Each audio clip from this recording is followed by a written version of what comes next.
സൂക്ഷിച്ചു നോക്കിയാൽ ഒരു വിരലടയാളം മതി ഇന്ത്യയിലെ കള്ളവോട്ട് എന്നേക്കുമായി അവസാനിപ്പിക്കാൻ. എന്നിട്ടും നമ്മുടെ ഇലക്ഷൻ കമ്മീഷൻ എന്തുകൊണ്ടാണ് ഈ സിമ്പിൾ ടെക്നോളജി ഉപയോഗിക്കാത്തത്? ഇത് വെറും ഒരു സാങ്കേതിക പ്രശ്നമല്ല, ഇതിന് പിന്നിൽ ഭീകരമായിട്ടുള്ള ചില സുരക്ഷാ കാരണങ്ങളുണ്ട്. നിങ്ങളുടെ വോട്ട് രഹസ്യമായിരിക്കില്ല എന്ന് പറഞ്ഞാൽ നിങ്ങൾ വിശ്വസിക്കുമോ? നിങ്ങളുടെ സ്മാർട്ട് ഫോൺ അൺലോക്ക് ചെയ്യാൻ എന്താണ് നിങ്ങൾ ഉപയോഗിക്കുന്നത്? ഫിംഗർ പ്രിന്റ് അല്ലേ? ബാങ്ക് അക്കൗണ്ട് തുടങ്ങാനോ ആധാർ തുടങ്ങാനോ നമ്മൾ എടുക്കുന്ന എന്താണ്? ഈ ഒരു വിരലടയാളമാണ്.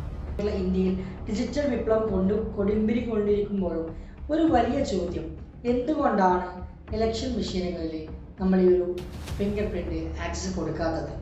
ഈ ഒരു വിരലടയാളം വെച്ച് വോട്ട് ചെയ്താൽ കള്ളവോട്ട് പൂർണ്ണമായി ഒഴിവാക്കൂടെ? ക്യൂവിൽ നിൽക്കാതെ സ്മാർട്ടായി വോട്ട് ചെയ്തുകൂടെ? കേൾക്കുമ്പോൾ സിമ്പിളായി തോന്നുമെങ്കിലും ഇതിന് പിന്നിൽ ഭീകരമായിട്ടുള്ള ചില കാരണങ്ങളുണ്ട്. നമസ്കാരം, എല്ലാവർക്കും പുതിയൊരു വീഡിയോയിലേക്ക് സ്വാഗതം. ഇന്ത്യയിലെ ഇലക്ഷൻ സിസ്റ്റത്തെ കുറിച്ച് നമ്മൾ പലപ്പോഴും അഭിമാനിക്കാറുണ്ട്. ഇലക്ട്രോണിക് മെഷീനാണ്, അതായത് EVM നമ്മൾ വർഷങ്ങളായിട്ട് ഉപയോഗിക്കുന്നത്. എന്നാൽ ബയോമെട്രിക് സിസ്റ്റം ഇതിൽ എന്തുകൊണ്ടാണ് വരാത്തത് എന്നുള്ളത് പലപ്പോഴും നമ്മൾ ചിന്തിക്കാറുണ്ടല്ലോ. അതൊരു സാങ്കേതികമായ തകരാറല്ല, അത് നമ്മുടെ ഭരണഘടനയും സുരക്ഷയും സാമ്പത്തിക അവസ്ഥയും ബാധിക്കുന്ന ഒരു കാര്യമാണ്. എന്താണ് ആ കാരണങ്ങളെന്ന് നമുക്ക് വിശദമായിട്ട് നോക്കാം. ആദ്യത്തെ ഒരു കാരണം എന്ന് പറയുന്നത് പ്രൈവസിയാണ്, സ്വകാര്യത.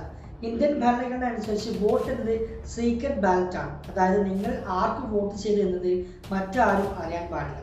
ഇപ്പോഴത്തെ ഈ ഒരു EVM സിസ്റ്റത്തിൽ നിങ്ങളുടെ പേരും നിങ്ങൾ ചെയ്ത വോട്ടും തമ്മിൽ ഒരു ബന്ധവുമില്ല. എന്നാൽ ഫിംഗർ പ്രിന്റ് ഉപയോഗിക്കുമ്പോൾ ആ വിരലടയാളം ഏത് വോട്ടിനോട് ചേർക്കപ്പെട്ടെന്ന് ട്രേസ് ചെയ്യുന്നതിന് വേണ്ടിയിട്ട് സാങ്കേതികമായിട്ട് സാധിക്കും.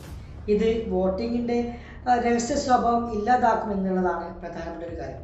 സർക്കാർ വിചാരിച്ചാൽ ആർക്ക് വോട്ട് ചെയ്തെന്ന് കണ്ടെത്താൻ വേണ്ടിയിട്ട് വേറൊരു കാര്യം ചെയ്യേണ്ടതായിട്ട് വരുന്നില്ല. ഈ ഒരു കാര്യം തന്നെ ജനാധിപത്യത്തിന് വളരെ ഭീഷണിയായിട്ടുള്ളൊരു കാര്യമാണ്.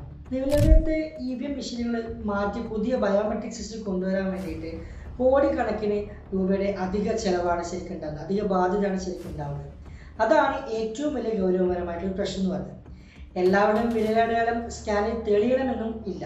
അതായത് കഠിനമായിട്ട് ജോലി ചെയ്യുന്ന ആളുകളുടെ, നിർമ്മാണ തൊഴിലാളികളുടെയും അതുപോലെ തന്നെ കർഷകരുടെയും വിരലടയാളം പലപ്പോഴും മാഞ്ഞു പോകാറുണ്ട്.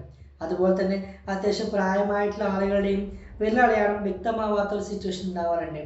അതുപോലെ തന്നെ സ്കിൻ ഡിസീസുള്ള എന്തെങ്കിലും സ്കിൻ പരമായിട്ടുള്ള രോഗങ്ങൾ, ചർമ്മരോഗങ്ങളുള്ള ആളുകൾക്കും വിരലടയാളം എന്ന് പറയുന്നത് ഒരു വലിയൊരു വെല്ലുവിളിയായിട്ടൊരു കാര്യമാണ്. ഒരു പൗരന് തന്റെ വിരലടയാളം സ്കാനിൽ തെളിയാത്തത് കൊണ്ട് വോട്ട് ചെയ്യാൻ പറ്റിയില്ലെങ്കിൽ അത് അയാളുടെ ഭരണഘടനാപരമായിട്ടുള്ള അവകാശത്തിന് ലംഘനമാണ്.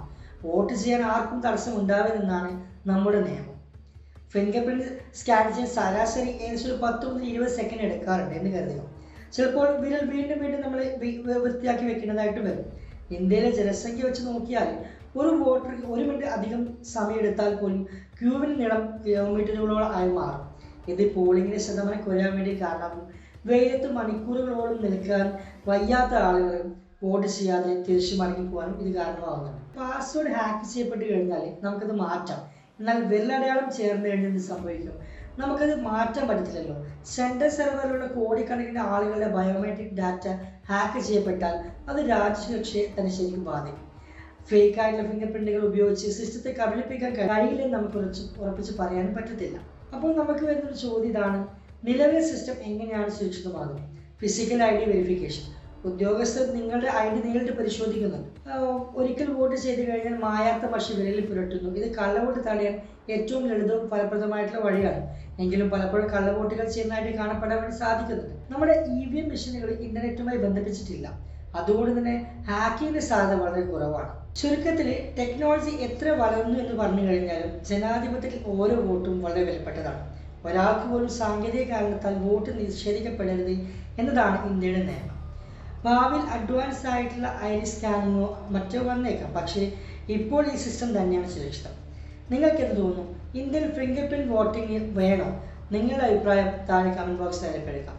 അതുപോലെ തന്നെ ഇത്തരത്തിലുള്ള വീഡിയോസ് കാണാൻ നിങ്ങൾക്ക് ആഗ്രഹമുണ്ടെങ്കിൽ ഈ ചാനൽ സബ്സ്ക്രൈബ് ചെയ്യുക, വീഡിയോ ലൈക്ക് ചെയ്യുക, മറ്റുള്ളവർക്ക് ഷെയർ ചെയ്യുക.